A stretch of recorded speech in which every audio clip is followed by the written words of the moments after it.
This episode is dedicated to Travis Scott Bowden, who passed away on April 23rd, 2020.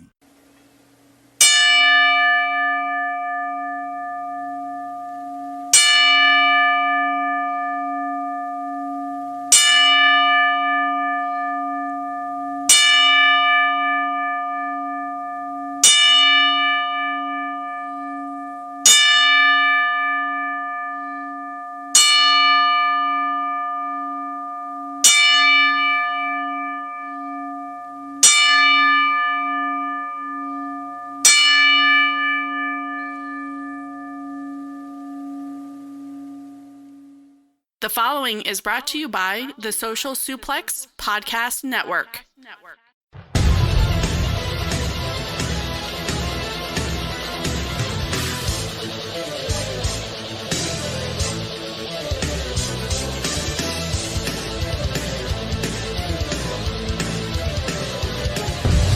It's time to get in the ring with DJ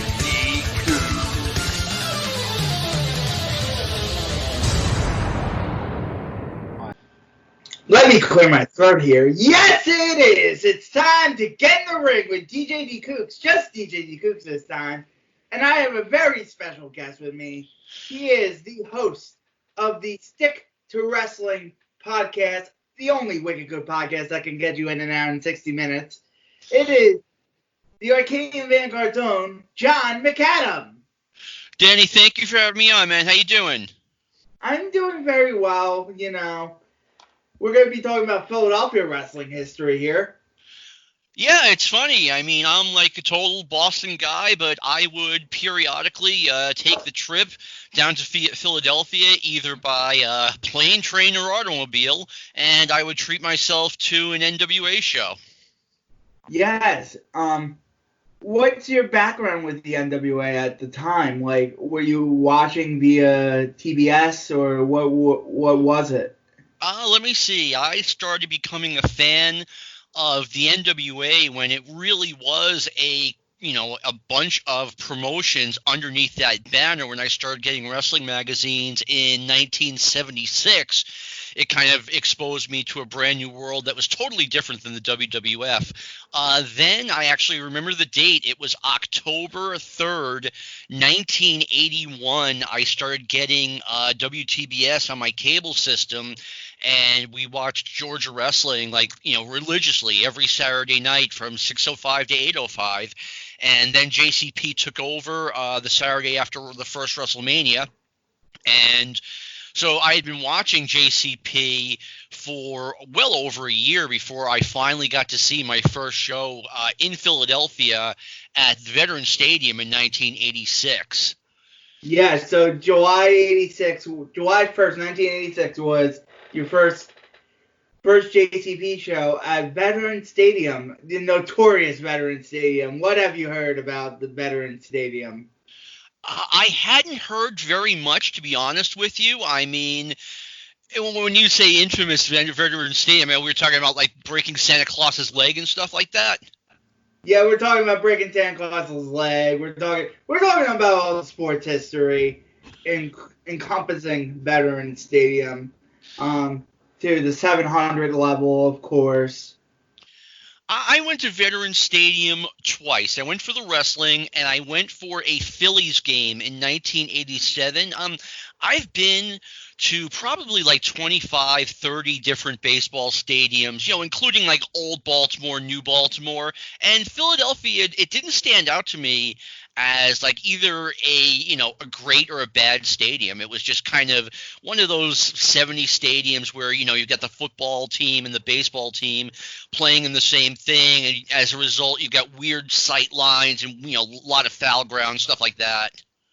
Yeah, I remember being in the stadium once when I was younger, like in 2001, 2002 for a Phillies game. And the new ballpark's a lot better.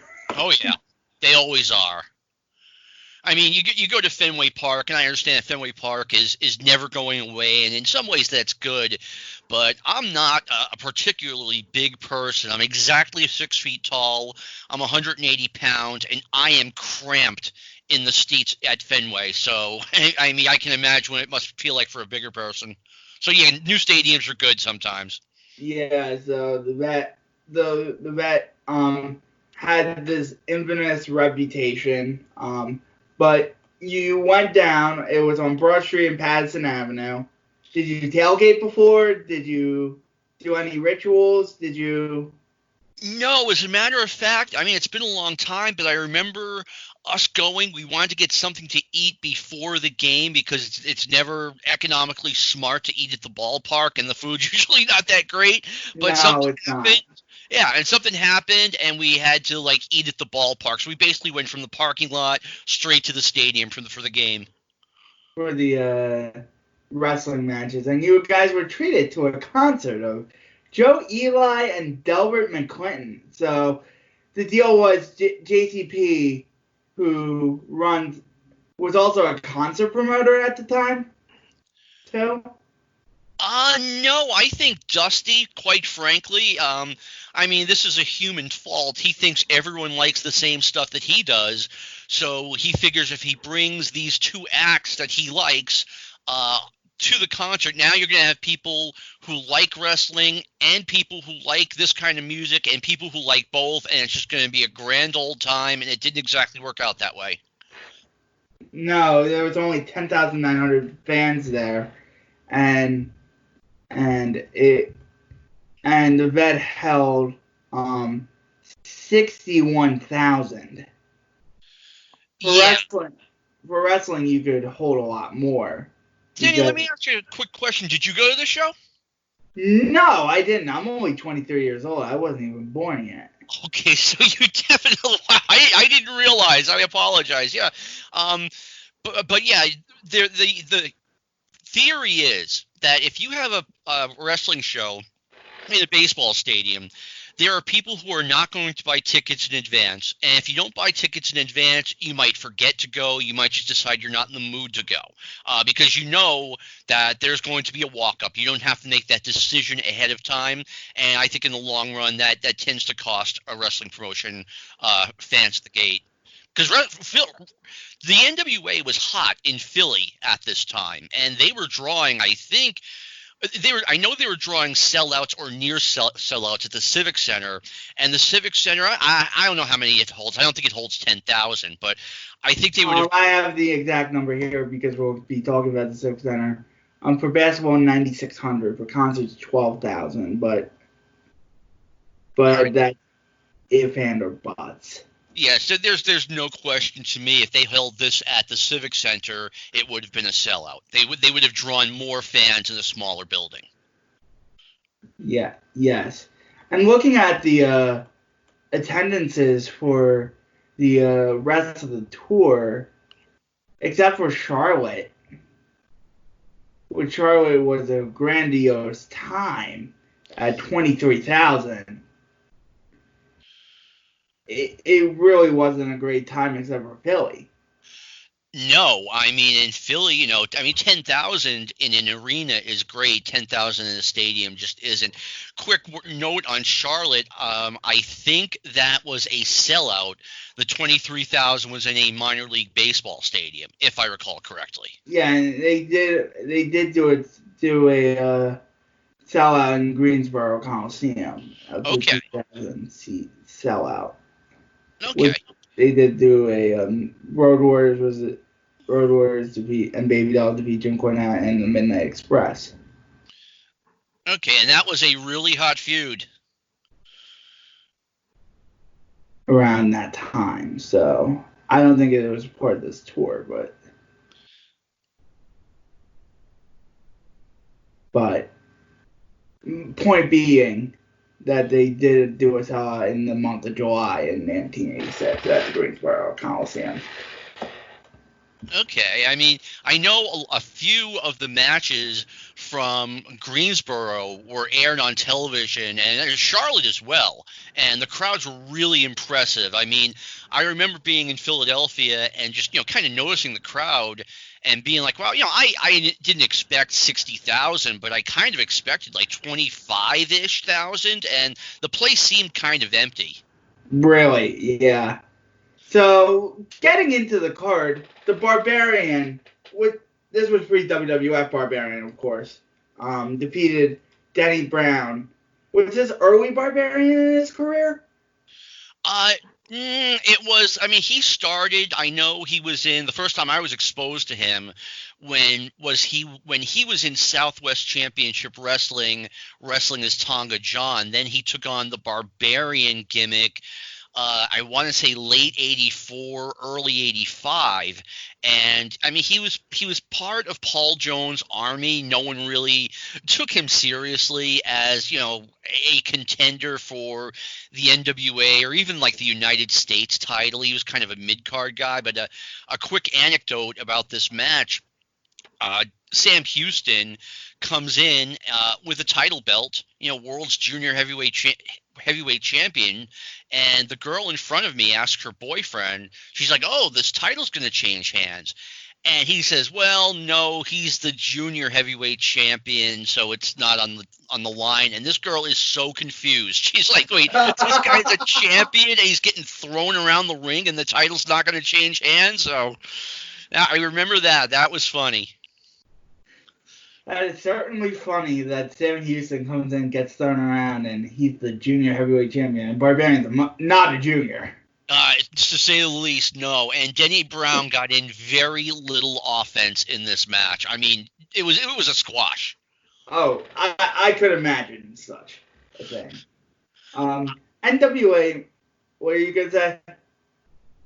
I'm sorry, Dan, could you repeat that?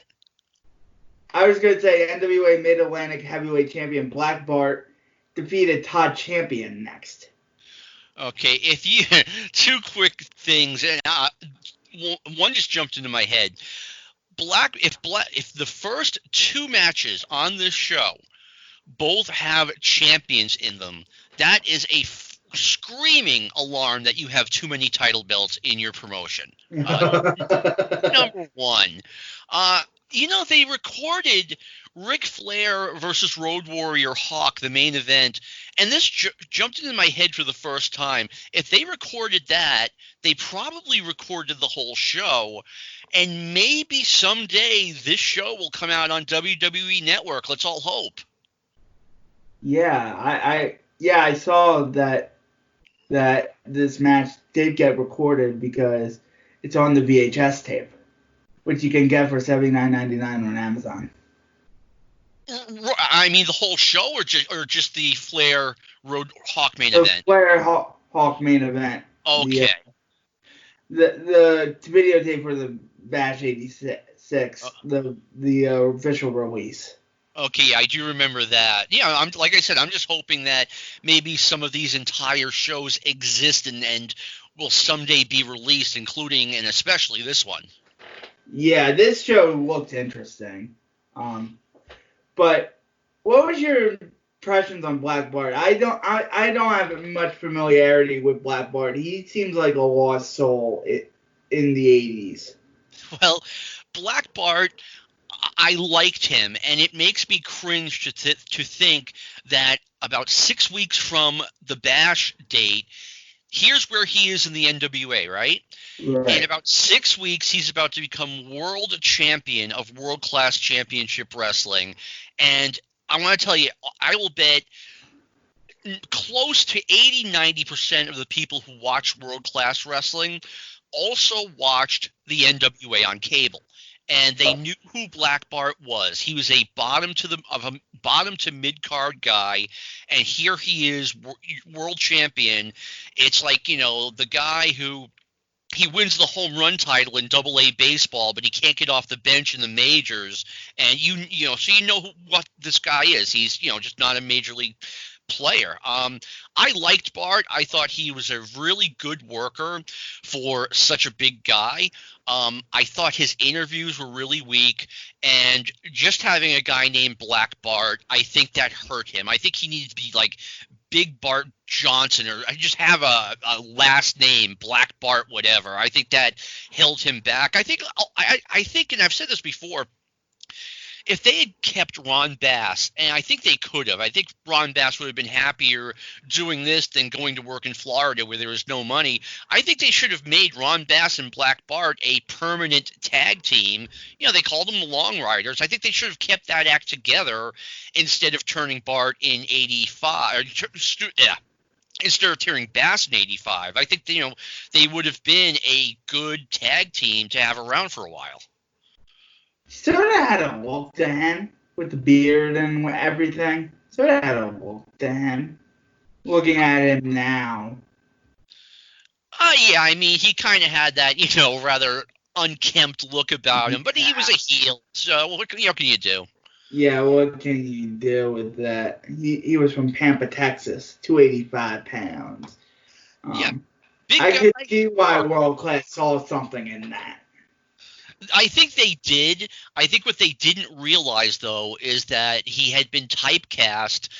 He had been on WTBS for well over a year, and we all knew that, look, he was an undercard guy, and this is what you're trying to push as, your world's heavyweight champion.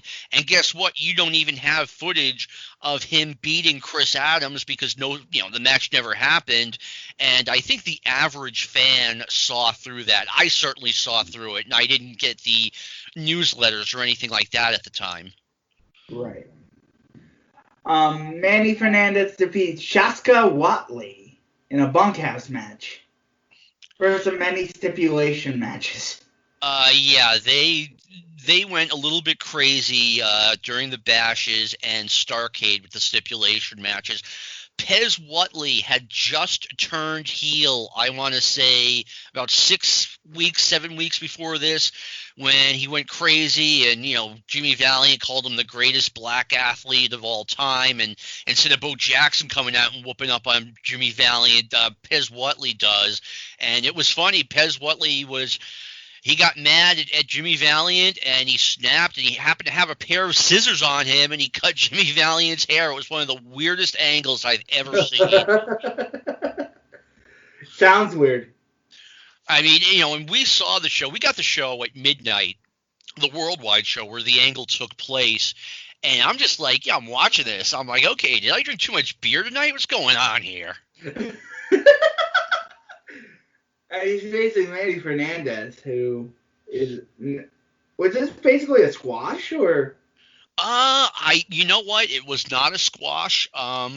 It was actually, I remember it being a good match, very violent by WWF standards, which is basically all I had seen live by that point. And that's the key. Both guys bled in the match. And it was, I remember it being good. I mean, granted, it was 34 years ago, but I enjoyed the match. But it was not a squash. And I'm actually a little bit surprised in hindsight that Manny went over only because Watley had just turned. And usually when you have a guy who has just turned, you put him over for a little while, but not this time. Right. So it was weird that Manny went over in Europe Pagan at the time. Yeah. So here was the first controversial match of the evening. Wahoo McDaniel defeats Jimmy Garvin. The show was nearly shut down by J.J. Binns due to blood loss during the match. There was speculation that Binns was paid off by the WWF to threaten to shut down the show. And he reportedly attended the show with his kids who don't generally go to wrestling cards. However, he appeared on the 86 Spectrum show, which he was a part of the action, and during the show ordered the Junkyard Dog to face Don Morocco the following month in a dog collar match. Okay. Was J.J. Binns, was he paid off by the WWF? No, and I'll tell you how I know this, okay? I don't know it for a fact, but hang with me. All Binns would have had to do was shut down the show. Instead of threatening to shut down the show, instead of talking about shutting down the show, he would have shut down the show if he was paid off. So that makes absolutely no sense. Here's what I think really happened. Okay, well, here's what I know happened. The Garvin-McDaniel strap match was a bloodbath. Garvin bled, and Wahoo not only bled, but as he cut himself, he got a piece of the razor stuck in his forehead. Ew! So, you never heard that? I never heard that. Yeah, okay. So Wahoo was an absolute mess. So we are 4 matches into this, and we've already had 2 absolute bloodbaths on a show that was pushed as family entertainment, okay? Binns apparently bought into this and brought his whole family here, and now he's seeing a triage scene from the Vietnam War. So I think what Binns did was legit, and I think, you know, I'm against state athletic commissions. I don't think there was any reason for them whatsoever. I mean, I know there are reasons, but there weren't good reasons, and the bad brought about by state athletic commissions far outweighs the good. But hey, he was a state athletic commissioner, and if in his opinion, you know, the show was not family entertainment, then it was his job to stand up and say, hey, you know, this is not what we bargained for. This is not what you advertised. Stop doing what you're doing, or I am going to shut down this show. But yeah, I've always thought that, you know, the rumor that the WWF paid him off was ridiculous because, like I said, if they wanted something effective, he would have actually shut down the show, which he had the authority to do. Right, but Wahoo McDaniel actually got the blade stuck. Oh. That doesn't sound like fun. That doesn't sound like something I want to clean up after or pick out of someone's head. Now, I didn't know what was going on at the time, but there was a long delay in the show after this match. I didn't know at the time that J.J. Binns was losing his mind and threatening to shut down the show. But that I can tell you as someone who was there, I was someone who was saying, okay, why has this show stopped for like 10 minutes? Right. Okay. It was only like a 10-15 minute delay. I would estimate about a 10-15 minute delay, yeah. Okay. Is that what you have in front of you? No, I don't have any delay in front of me, but the match after that was a taped fist match. What a way to go after between Ron Garvin and NWA National Heavyweight Champion Tully Blanchard in a non-taped title taped fist match. Taped fist match. I remember that being a really good match. They did the angle where Tully Blanchard broke Ronnie Garvin's hand. J.J. Dillon would not let him wear tape on his injured hand. He had to either wear a cast or tough it out. And they did a good job with this. Like they showed Garvin, you know, taking off the tape, and you see this black and blue hand underneath. And I remember this being a good match. And the idea was, well, Garvin can tape his hands as long as Tully can tape his hands. No blood in this or any other match moving forward, and I do remember this being a good match. Tully was at his absolute apex here. Wow. Jimmy Valiant defeated Baron Von Raschke in a pole match? Yeah. What the hell is a pole match? Pole matches were always dumb. The idea was, I remember the way they used to build these things up. You know, a wrestler would be in a feud, and he'd be like, you know, the way we used to settle things in our neighborhood, 2 guys couldn't get along, is we'd put a coal miner's glove on top of a pole. And I'm like, wow, it's a hell of a neighborhood. Oh, yeah. And so Von Raschke, you know, had this German coal miner's glove thing, and it was up on a pole, and this match predictably was not very good. Von Raschke was up on the pole. You broke up there for a second. Oh, okay. A coal miner's glove. Okay, what was I doing? Explaining what the what it was or what happened? Where did I leave? What it was. A pole match. Oh, okay. All right. I'll start from there. I'll explain what a pole match is. I'll count to 5. 5, 4, 3, 2, 1.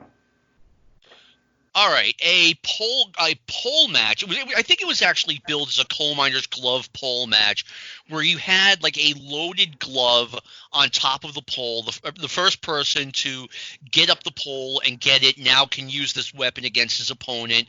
It was kind of a dumb concept, but it pushed the Jimmy Valiant versus Paul Jones feud, which was already really old. It was like already 2.5, 3 years old, and they're still going with it.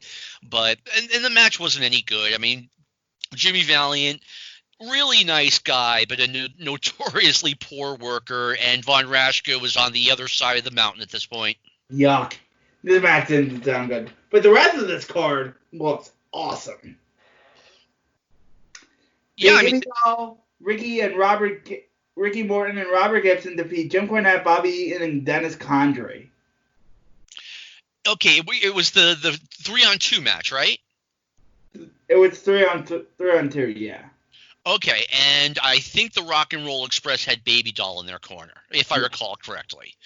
And these teams always put on a good match, and I remember them putting on a really good match on this night. Cornette, maybe next to Bobby Heenan, he was the best in-ring manager I've ever seen. Because, I'm not saying that Jim Cornette can dunk a basketball, he's a great athlete, anything like that, but the guy knew how to work, he knew his role in these kind of matches, and he always played it well. Yes, and I saw a match, the Fantastics versus the Midnights, from a World Class episode in '86 that a podcaster reviewed, like, out of the blue, like, on this podcast, and that match was really good. Tommy Rogers and Bobby Fulton, on a side note, are really good. Oh yeah, I mean they had a match. I just rewatched the 1988. Was it the first Clash of the Champions when they had the Midnights and the Fantastics? I watched on WWE Network, and it was phenomenal. Before the show, they said, okay, Sting and Flair are going 45 minutes. You guys can only go 10 minutes. Sorry. And the five of them got together and they said, okay, this is going to be the damnedest 10 minutes of all time, and it was. That was an absolute tornado of a match. But then they had a better one on Worldwide Wrestling in '88. It took the whole episode. It was like a 40-minute match, and had more people seen it, it really would have been in contention for match of the year. Yeah. Speaking of great wrestling, Nikita Koloff with Ivan Koloff pinned Magnum Ta after Ivan interfered. Nikita won, Magnum 0 in the best of 7 U.S. Championship Series. Magnum and Nikita were both so over at this point. Magnum, this was the first match in the series, and everyone kind of in the stadium felt deflated when he lost the first match. It was like, I think the idea of a best of 7 series was a really good one, and people still talk about this series to this day. But just the idea that, okay, Magnum, his conduct against Nikita when he attacked him during that press conference and then he hit Bob Geigel, his conduct was so heinous that he gets the United States title stripped of him. Yet he is now going after the title again in a best of 7 series. That doesn't make a lot of sense to me. But right. The concept of the best of 7 was phenomenal. The execution was phenomenal. I thought it was going to be like, okay, 1-0, then Magnum ties it up, then 2-1, then Nikita ties it up. No, they had Magnum lose the first 3 matches, and then he makes the comeback so that it's 3-3, which, by the way, I'm not saying I'm the smartest person in the world, but when it was down 3-0, I'm like, wow, Magnum's going to win the next 3, and then Nikita's going to win match 7. And the 7th match, I mean, it's out there. It was on Worldwide Wrestling, and the fans were just wild for it. And the place went totally silent when Nikita won the match. And as he was going back, held the United States title up for the first time. I mean, the place went silent. It was nuts. Yeah, you don't feel that emotion anymore. No, I mean, it's technology. The internet is out there. everything, once that happened, everything was going to get out. The mystique of wrestling was going to be lost. It's not anyone's fault. It's just the way it is. Yeah. NWA. Can I say something really quick? Yeah. Everyone listening to this, don't listen to anyone else. Starrcade 86 would have been, I know this for a fact, Nikita Koloff versus Magnum Ta in an I Quit cage match where Magnum was going to regain the United States title. If Magnum didn't get into the car accident. If Magnum, correct, had Magnum not had that accident, and that was such a tragedy. Yeah. Magnum was such an effective worker.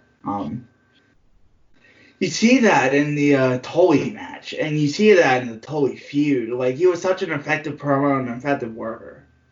He was, and, you know, the fans loved him. I mean, he was one of those guys where the girls loved Magnum TA, obviously, but the guys loved him too. Like, a lot of the guys didn't like the Rock and Roll Express, but Magnum was fine. You don't get anymore the girls wanting to fuck wrestlers. Oh yeah, yeah. You know, the closest thing you get to it is in New Japan, like, Kenny, go da. No, I mean, I had never seen anything like the Rock and Roll Express twice, because, I mean, when I saw their debut in Mid-South Wrestling in 1984, I mean, all they had put out were the music videos. And then they appeared for the first time at the Irish McNeil Boys Club, and the fans just go wild over them. It was like the Beatles had come out. It doesn't come across as great on WWE Network because they have to mute out Rock and Roll is King, and thus they take out a lot of the crowd noise. But if you see the original DVDs, I mean, the place goes nuts. Then move forward about over a year later when they debut in the NWA. I mean, you know, Rock and Roll is King would start playing, and it would be nuts. It was like Elvis Presley in the 50s. Yep. That's awesome. That's the way it should be. NWA World Champion Ric Flair defeated Road Warrior Hawk Paul Ellering via disqualification at 11:43 after Hawk accidentally knocked over referee Tommy Young to the floor. When the champion moved out of the way, the bell rang as Young crawled back to the ring, and as Hawk had Flair covered following a backbreaker, with the fans thinking Young was counting the free as he crawled back in, and that Hawk had won the title. Okay, a couple of things. There could not have been one person coming into that arena thinking the title was going to change hands on this night. I mean, they couldn't have possibly, because Hawk was a tag team guy, number one. Number two, you had to figure that the title was not changing hands the first night of this tour. I mean, you didn't have to be a quote-unquote smart fan to know that. I think one thing that Dusty did, I think it was smart in a way that he said, okay, Ric Flair's going to be defending against 13 different challengers on this tour. I thought that was smart in a way, but I also thought that, well, that doesn't really give that one special challenger feel like they had the year before with Nikita Koloff. So, I mean, it had its ups and downs is what I'm saying. Right. And I've seen this before. I mean, I'm sorry to repeat this, but I wasn't getting newsletters or anything like that. I wasn't, in the least bit smartened up. But I knew that the title had to change hands on this tour. Otherwise, Ric Flair, if one of these 13 guys doesn't win the title, that makes your babyface roster look really weak. Yeah. That's true. That is true. If one of 13 babyfaces doesn't win the title, then. Yeah, and I also have the opinion that, Ric Flair had been on as NWA World Champions on TBS since he won the title 5 years earlier. And some people are going to disagree with this. I think they should have kept the belt on Dusty Rhodes at least for a little while, meaning more than 3 weeks. I would have had him keep it at least until Starrcade 86. Interesting. Yeah, I mean, and I just think, it was time. Ric Flair is my favorite wrestler of all time. Make no mistake. But after him being on TBS as champion for 5 years, I just thought it was time for something new. And I thought Dusty had the chops to represent the NWA as World's Heavyweight Champion. Yeah, he was getting a little bit older. He, probably should have kept a better eye on his weight. But he was over as the top babyface in that promotion. I don't know if he could have carried it in 87, but in 86, I think he could have. Fair point. Dusty Rhodes and Road Warrior Animal defeat Olli Anderson and Arn Anderson in a steel cage match. Yeah, I understand, okay, Dusty and the Andersons, they had a feud in 86. The Road Warriors didn't really have any kind of a program with the Andersons. The Andersons were part of the Horsemen, and they beat up the Road Warriors on TV like the week before. So there you go. But coming in, I'm like, why? Well, why are we having this match? And let's be honest, we're having this match because we've got 4 guys who don't have anything else to do. Yeah. It just feels like you were throwing a match together. Yeah, and I get it on some level.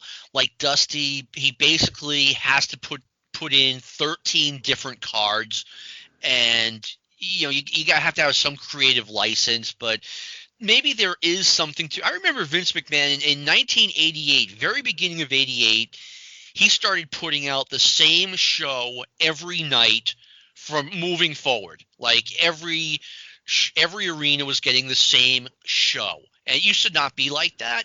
And there's something to be said for mixing things up, but there's also something to be said for, hey, this is the card we're having every night because all of the matches make sense. Yep. That does make sense, yeah, in a way. I mean, but we weren't used to it. Since the beginning of time, they had a different show every single night. It didn't matter it didn't matter how far away they were. You were getting a different show. But it makes, like I said, on some level, it makes sense to do the same show every night. Although in '89, the NWA had the same show scheduled for Providence on a Sunday night that they had in Boston on a Saturday night, which makes no sense whatsoever. The arenas are like 40 minutes apart. Right. Well, the Providence show got canceled, but anyway. Right, I was surprised looking at the history of WWE Bash Tour and seeing that none of the things overlapped. None of the cards really overlapped. I'm sorry, Dan, you were breaking up. Could you repeat that? None of the cards in '86 overlapped.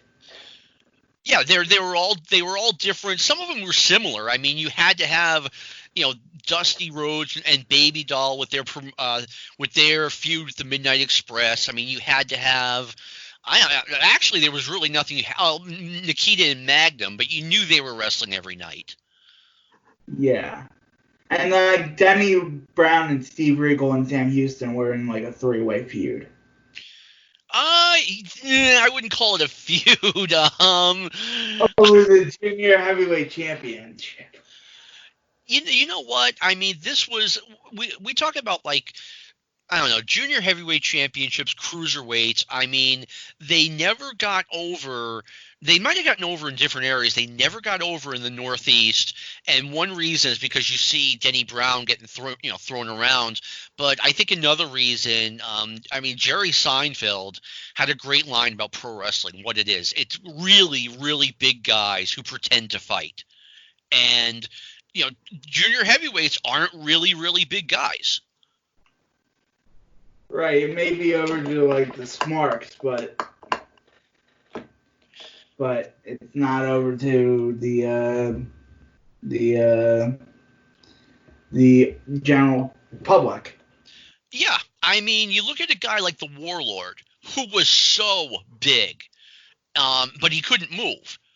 But we bought the Warlord. We bought him as, oh my God, this guy's going to kill someone because he's so big and strong. But we didn't really buy Denny Brown or Steve Regal. Right. Now we move on to the NWA in Philadelphia, PA. On February 4th, 1989, 2,000 people attended this show.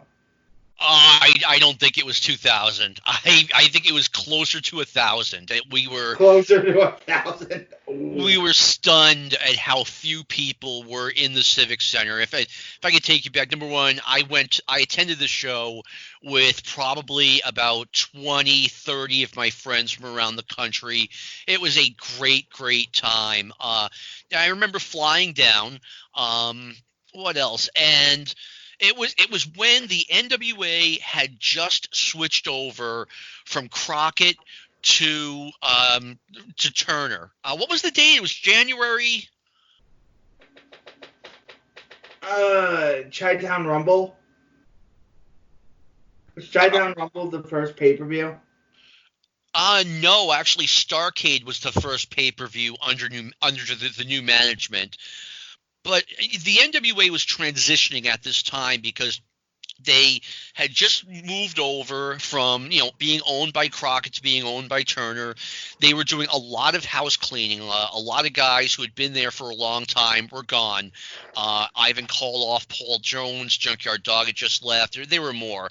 And they were bringing in a lot of new talent, but right now they were still kind of looking for new talent.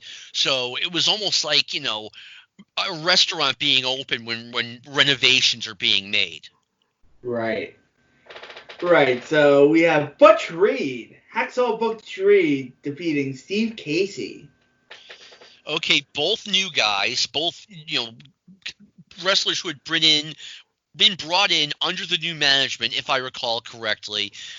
Butch Reed is someone I've always thought the world of. Right now, he came off that WWF run, which I didn't think was the greatest thing I'd ever seen. Wow, Butch Reed in the opener. Steve Casey was one of those guys. I mean, I could never get into him. Yeah. I also remember this not being a good match. Yeah, there doesn't seem to be that one slam dunk of a match on this card. I remember one good match on the show, but I mean, I get it too. I mean, it's the opener. People are still coming into the building. People are still getting settled. So you move slow in the opener. It's just how it works. Speaking of the dog, the Junkyard Dog and Michael Hayes defeat Dennis Condrey and Randy Rose. That's right. JYD wasn't gone yet. He would leave right before the Clash of the Champions in April. He quit because he didn't want to do a job to Muta. Okay, JYD and Michael Hayes beating the original Midnight Express does not make a lot of sense. Even though I get Hayes and Dog, they teamed on TV. They were both big individual performers. But Paulie and the original Midnight Express were involved in a major program with Cornette and his Midnight Express. And they had the big match coming up on pay-per-view in February. So having them do the job really doesn't make a lot of sense here. I also remember this not being a particularly good match. Paulie was really good at ringside, if I recall correctly. Yep. Paulie, I think, is the most underrated manager of all time. I mean, people are now talking about him being an all-time great manager because of the things he has done over the past 10 years, more than 10 years, with Brock Lesnar. But I thought in '89 he might have been the best manager in the game. And I think Jim Cornette's a 10. I think at this point Paulie was also a 10. That is very understandable. With the cell phone and everything and the briefcase, you couldn't go wrong with Paul Heyman back in the day. Yeah, I think he was very undervalued. I mean, oh, he's just trying to be Roddy Piper. No, he isn't. He was better. I think he was better behind the mic than Piper ever was. And that is a big compliment because Piper was great. Yeah. NWA TV champion Rick Steiner defeats Russian Assassin 2. Oh, yeah. This sounds awful.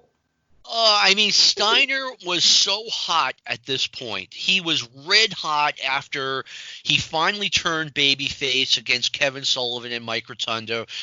The Russian Assassins were never a good idea. I mean, oh, no. it was just, I know they brought them in to replace the Powers of Pain after the Powers of Pain walked out. If you don't know, it's Dave Sheldon, a.k.a. the Angel of Death, and Jack Victory. And I give Sheldon a lot of credit. He came in originally as just the Russian Assassin, and he worked very hard to get that gimmick over to the point where he was learning to speak Russian, okay? But so bravo to him, but the gimmick's a clunker in 1988-89. I'm sorry. And then you have Lex Luger defeat Ray Candy. This match was awful. I remember this match being even way worse than you would think on paper. I mean, just Candy would not do a thing. He had been pushed a little bit on TV as, what were they calling them? The Commandos. That's it. And it was him, and I forget who else, but it obviously was a forgettable tag team, and this match was just terrible. It sounds terrible. I mean, Luger at the time was over, and he was way better than he had been in like 87. 88, he had a really good year, and he was about to have a really good 1989, but I mean, there was just nothing you could do with Ray Candy, and I don't think Luger even tried. Yeah, I don't think Luger even tried. No. Luger was like, I'm going to take the night off. Yeah, I don't blame him. But he did. Duel with the Butcher defeated Bob Bradley. Another match that was terrible and that made no sense. I mean, they just didn't know what to do with Abdullah the Butcher, and frankly, I mean, they're cleaning up wrestling a little bit, so I'm not sure what you could do with Abdullah the Butcher. But Bob Bradley had been a jobber in the WWF since like 82, 83. So I just, I could see this match being the opener, but I have no idea what it's doing late on the card. Then I could see this match being good. The Road Warriors and Paul Ellering defeat Kevin Williams, Kevin Sullivan, Steve Williams, and Mike Rotunda. A very confusing. The match wasn't that good. I actually remember that. I remember being really disappointed in this match. The Road Warriors had turned heel in the beginning of December, if not late November. So now you've already got them doing heel versus heel stuff, which makes no sense. I mean, I think it made no sense to turn them, other than the fact that they had gotten stale, and it was almost like they abandoned the turn as soon as they did it, or they abandoned it as soon as Dusty left the promotion. I mean, here we are, just like maybe 5-6 weeks after they turned, and they're fighting Sullivan's guys. Yeah. Yeah, Steve Williams had just turned as well. Yeah, it's weird. I mean, none of it makes any sense. I guess, maybe you've got too many heels and you're like, all right, let's put out this match that people will hopefully get into. People got into the Midnight Express against Arn Anderson and Tully Blanchard, so maybe we can try this, but it wasn't any good. They would get Tenor in for that Clash of Champions. They got Tenor in for that Clash of Champions, and the way they used him and the way they did the whole thing, All Japan got so mad that they threatened to end their relationship with the NWA. Yeah. Yeah, they used Tenor so wrong. Yeah, he's the best wrestler in the world. Right, and if you don't push the best wrestler in the world correctly, even if he is a big guy who is phenomenal, he's not getting over, and thus Tenryu didn't get over in the United States. Tenryu never got over in the United States. Look what WWF did to him. Yeah, I mean, it's hard. It's always been hard to push a guy who can't talk. He can't speak English, thus he can't talk. But there are ways to do it. You have to give him an effective manager. You have to get him in, the big angles, and they just never figured it out with him. Yeah, because if he was put in a position to work, if he was put in there with Brett,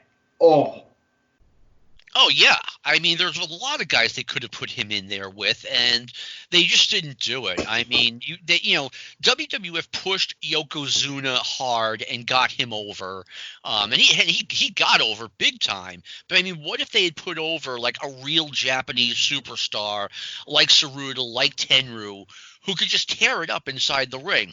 Who knows? Yeah. Sting and Eddie Gilbert to be NWA champion Ric Flair and NWA US champion Barry Windham. This was a really good match. I would say it was a 4-star match. I should have guessed that this was the wicked good match. Yeah, totally. I mean, Flair was totally on his game. Sting, Sting still at this point wasn't the greatest worker. He was a good worker, but Wyndham and Gilbert were really on top of their game on this night. I'll tell you something. I was a big fan of Eddie Gilbert. I always liked Eddie. But when you put him out there in a tag team, and it's Sting and Eddie Gilbert against Flair and Wyndham, it's like, okay, one of these guys is not like the other in terms of star power. And I'm sorry, that was Eddie. Yeah, he always wanted to be Jerry Lawler. Yeah, and I think Eddie was the best time in Eddie Gilbert's career was 1986 when he was with Bill Watts, and he was, kind of the little guy who was in the stable with the big guys, and he'd hide behind Sting and he'd hide behind Steiner, and he was just like, the scared little heel who thought he was a big shot, and he worked really well in that role. And I'm sorry that he never got that opportunity in the NWA. They were going to do it at the Great American Bash in '89. They had everything set for him to turn, and they pulled the plug on it in the last minute because, quote, everyone knows Eddie's turning, so we'll swerve them and we won't turn him. Well, guess what? Eddie, had no role in the NWA after that. Right, because Eddie, who's such a great booking mind, sort of out-booked himself. Yeah, and he was on the booking committee. He was either already on or he was about to be on. And I wish they had let him do more because he was a really talented guy. Yeah. This match was on every match of the tour, almost on every match of the tour, and it seems like a great match to have. What was that Clash show? I'm sorry? What was that Clash show? The Clash of the Champions? Yeah. Let me see. They had one coming up in February where they had it was Road Warriors and Tenryu in the main event against Hayes, Sting, and Luger maybe. And they did the thing where Kevin Sullivan locks the good guys in the cage and goes out and brawls with the Road Warriors, and it was absolutely terrible. That was actually one of the worst. Fall Brawl 89. What's that? Fall Brawl 89, Clash of Champions. No, this one wasn't Fall Brawl. This was February. It was right before the Chi-Town Heat pay-per-view. It was in February of '89. February 15th. Thank you. You got it. So I will quickly go over this card because this card looks interesting. Midnight Express defeat the Russian Assassins. Yeah, the Midnights, after being so hot in the summer or fall of 1988, I don't know why the promotion just poured water on them, but by this point they weren't as hot anymore. And this is a reason. I mean, they're having the blow-off match against the original Midnight Express 5 days from now, where Dennis Condrey would no-show. And, I mean, they're just trying to keep them warm at this point. But, having them in the opener, I don't know. I think it's kind of a waste of the Midnights.